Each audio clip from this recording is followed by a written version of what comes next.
All right, YouTube, if you've been paying attention to the news, you know that the officers responsible for murdering Eric Garner have not been indicted by grand jury. Now, this is different from the Mike Brown case or the Trayvon Martin debacle.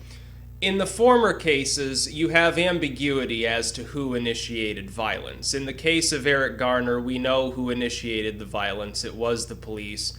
The idea, he wasn't violent, he wasn't armed. We have it on video, actually, and you can look that up. I'm not going to post a link here. Essentially assaulted by the police and killed for the major crime of selling unlicensed cigarettes.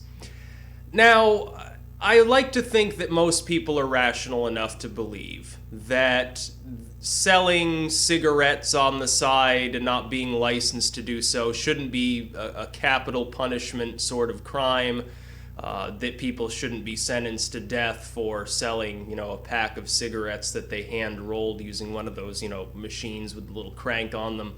I like to think most people know better than that. Maybe some do, some don't.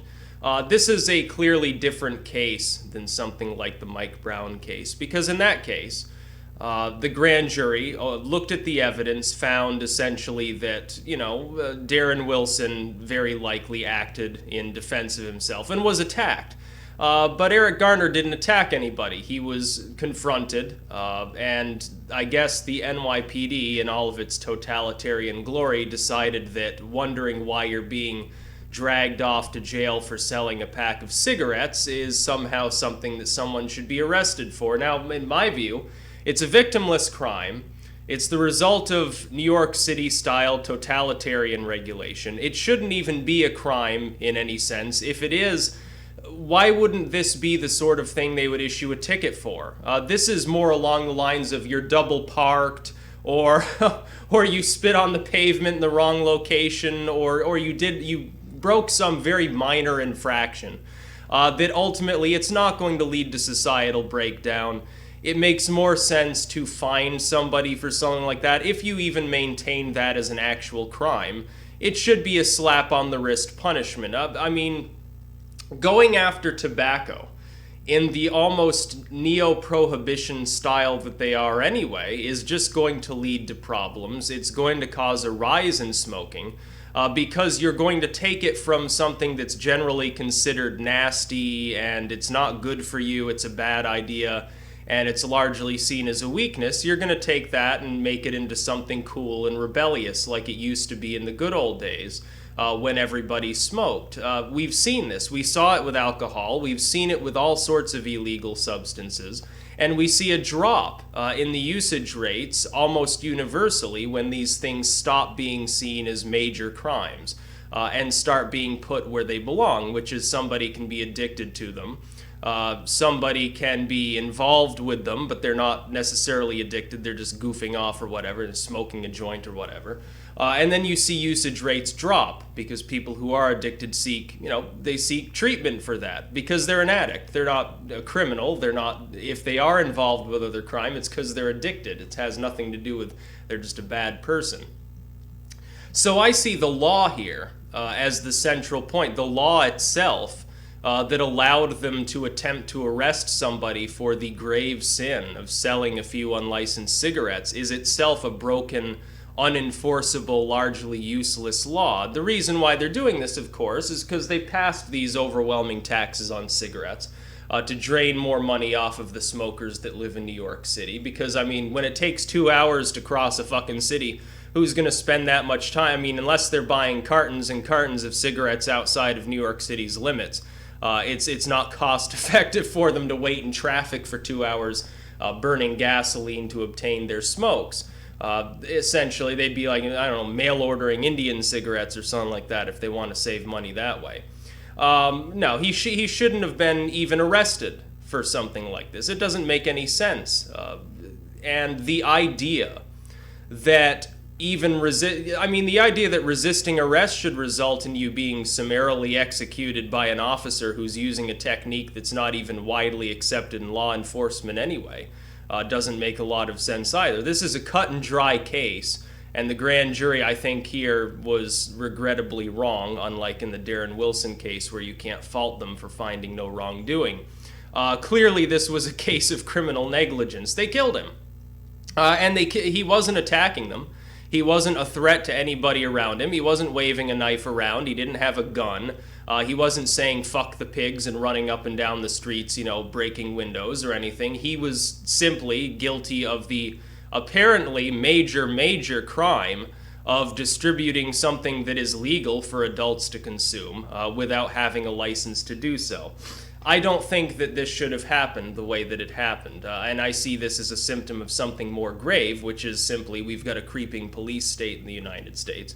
It needs to be revamped. Obama is essentially doing as little as possible. He's suggesting, body cameras for cops. Well, that's great. Well, this whole incident was recorded, and Eric Garner's still dead. The fact that somebody was recording this incident, the fact that they didn't get beaten down for doing so is miraculous. And, the footage destroyed because the cops take it onto a law unto themselves to do such things. It's also illegal for them to do that. You can legally record the police anytime that you happen to want to do so. Most of them don't seem to understand this fact. It was recorded, and he's still dead, and the officers still now have gotten off. And ultimately, I hate to say this, people make it into a racial issue. The fact that he's black didn't cause him to die. The fact that he was in New York City caused him to die.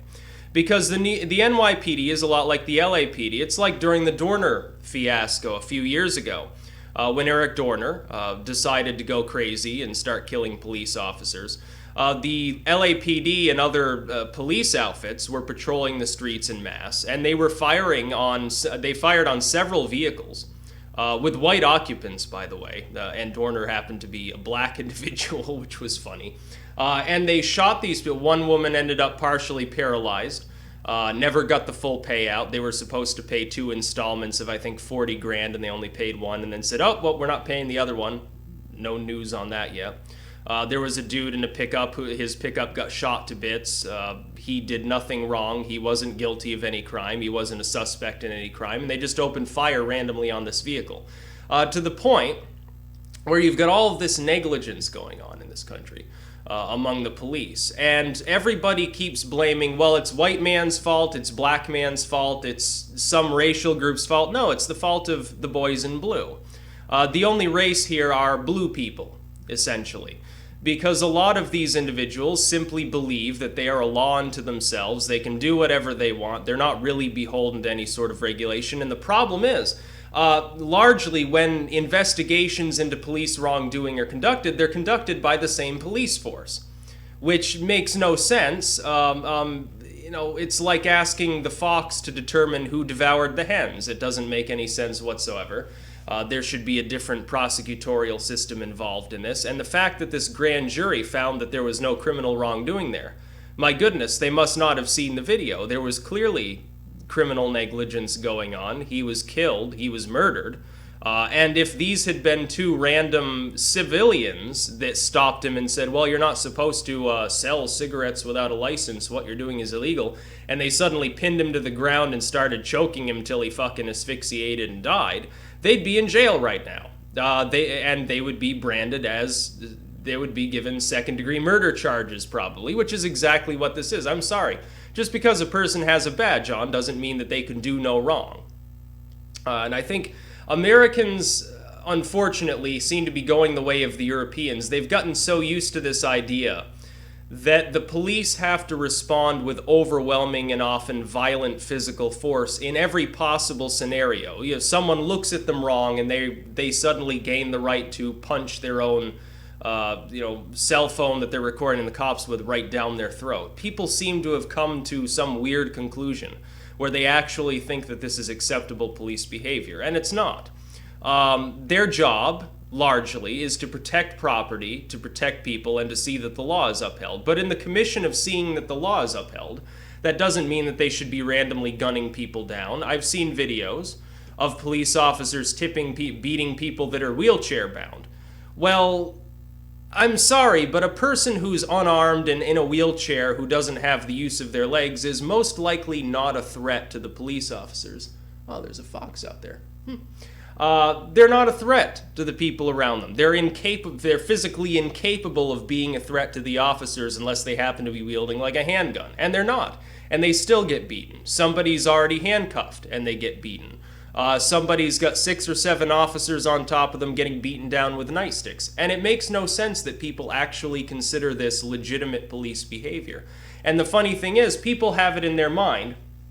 See, the way the media and DC field the issue, they make sure that the population remains disunited around this topic, that they don't, come to the understanding that it's a problem of police brutality and the inefficiency and overreach and regulation of DC and every state house in this country. They like to propose that it's a racial issue. So they get black people in an uproar by saying, well, look at all the black people that get killed. And they keep white people quiet by deliberately hiding the news anytime that a white person gets beaten down by police, including in the Dorner scenario where 3 white people were shot at by the LAPD. And they keep doing this, and then they get the two sides at odds with one another. And they keep white racists at bay by simply sending their trolls and shills and stuff out online to rant about, haha, the black person deserved it because they're black. When a white person does get beaten down and it does manage to get into the mass media, they do the same thing on the other side to say, look, Whitey got a taste of his own judgment on the black man. And this is the way that they keep people at odds with one another rather than looking at the actual problem, which is police brutality. That's the problem that it's always been. It's a militarized police state. Even Obama, who is a totalitarian at its finest, who believes in statism, who believes that the government ultimately should run every aspect of our lives, even he's calling it out. And it's inauthentic when he talks about it this way, but even he's saying, well, we need to avoid heading into a sort of normalized police state. Well, we've been in a police state for a very long time, technically since the Cold War began. Before that, there was nothing wrong. There was no one arguing that people shouldn't be armed. There was no one arguing that police needed to be militarized. You got an Andy Griffith feel, and unless you were in D.C. or one of the large metro areas, that's basically what it was. Your small-town police force really was like that. I spoke to my grandpa. What were police like back then? Quite literally, they were Andy Griffith-style police. You had probably the sheriff and a deputy in most towns in the United States, because there was no need for anything more. People largely trusted the police that they did have because, they're accountable to the community. You didn't have these large urban police forces with all of this military gear. It simply didn't exist outside of a few metropolitan areas.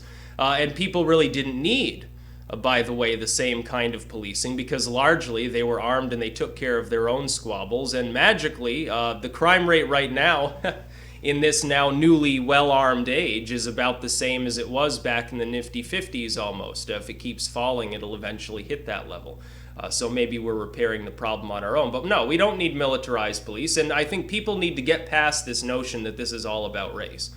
Because you can see the media and the government clearly, and the police forces themselves clearly, they want you to believe that it's a racial issue. They don't want white people to notice that plenty of white people get beaten down, abused, and shot by cops.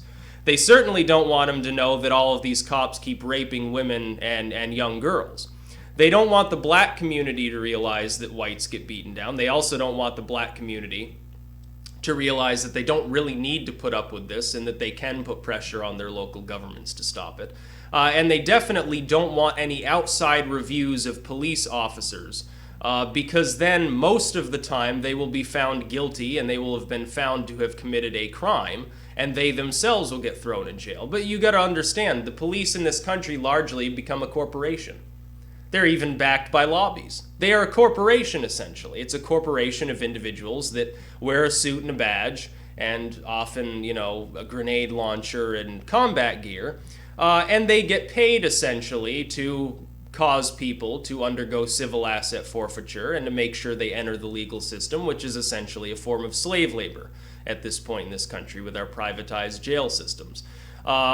That's essentially what they are. They're there to make sure that people keep going to jail, and that's why they pressure the government not to repeal all of these bad laws. so that people keep entering the system so they can crank out license plates for 10 cents an hour. And then 5 or 6 years later, they get out. They're a felon, so they're not going to get an actual good paying job. They'll go right back to crime because they've got no other choice. And then they'll go right back into the system. It creates generation after generation of slave labor. It's very profitable for the prisons and for industries that make use of prison labor, which personally I believe should be banned. And the police have gotten to the point where largely they're unaccountable to the general population, even though they're meant to protect a community, at least in theory. Largely what you see is they don't do that. Instead, they're randomly beating people in that community and then acting like, well, what did I do wrong, when they get caught on film doing it? Why do you think so often police officers react violently to being recorded? It's because they know that largely what they're doing is outside of the law. And by the way, part of it you can't even blame the officers for. Part of it you have to blame the government for, because the legal system, the way it is so large, is so complicated, that it's almost impossible for any single individual to actually know what laws they're enforcing. Most of these officers probably legitimately don't know that they're doing something wrong in many of these cases, because the law is that complicated. It's that large, it's that burdensome. I mean, this entire house would be filled from ceiling to floor with paper if you attempted to compile all of the laws that apply in any district or state or even town in one place. It's massive, and it doesn't make sense. What we need to do is repeal most of those laws. Do away with them entirely. We need a reset on our entire legal system and on our entire justice system and on the way in which we outfit law enforcement. They don't need the militarized gear. And they do need to be accountable to the community, because when you look at the idea of protect and serve, well, who was protected and served in this instance? A person died because the police apparently decided it was better for him to die than to sell unlicensed cigarettes. Clearly different case than the Mike Brown case, and people need to realize that it is a completely different case. This individual was not being aggressive, was not being threatening, simply refused apparently to collapse on the ground screaming in agony when he was assaulted by several police officers for what shouldn't have been a crime in the first place. There's no reason for this to have been labeled a crime. At the most, slap on the wrist, give him a $10 fine and say, don't do it again. You know, if you do it 10 more times, then we'll drag you off for 30 days in the slammer. That's how it should work. This is a victimless crime. The people buying these cigarettes were probably, I mean, let's face it, we're addicted anyway. They're going to get their cigarettes either way. What's the point? A person died for literally no reason. So it's a huge letdown that the grand jury didn't make the logical decision, because they've got footage. They had to have known that he was actually assaulted. And by the way, it is possible for a police officer on duty wearing a badge to assault you in a criminal manner. It is possible for that to happen. Most people apparently don't think that's the case, which might have led to their apathy in the first place. I'm not apathetic. There are plenty of good police officers in this country, but then there are people like the ones that killed this man that are not good police officers. And the bystanders, by the way, are partially to blame too. They should have peeled those officers off of him and performed citizens' arrests to save his life. As soon as he passed out, there was no more reason for them to be struggling with him. They should have gotten up, put him in cuffs, and dragged him off, and then let the legal system handle it, which is kind of the way things are meant to work. They do not get to act as judge, jury, and executioner in these cases, especially when no threats have been issued, no weapon is involved, the person has not thrown a punch, they have not said, I'm going to fucking kill you pigs. They haven't done anything like that. They have been peaceable. At most, he was resisting arrest. That does not result in a capital punishment case in any state. And so, yeah, it's wrong that he died. It shouldn't have happened. And people need to get over the fucking race issue, because that's all anyone keeps talking about here, and the media is peddling this nonsense deliberately. They're trying to get people to prevent themselves from waking up to the fact that they live essentially in a police state now. They especially want the white and Hispanic communities to remain silent and focused on the fact that, oh, don't worry, it's only black people that get killed by cops. Those thousands of white people and Hispanics that have gotten beaten down, don't think about them, because the mass media swears those aren't important cases. The media is largely responsible for that, and the government and the cops themselves are largely complicit in egging them on to race bait the population. But yeah, Eric Garner's dead, and apparently the officers have not been charged with any crime, despite the fact that we have video footage of him being put in a chokehold and suffocated, essentially, for the crime of selling a few cigarettes. That is what it has come to in our country. That's about all. Peace out.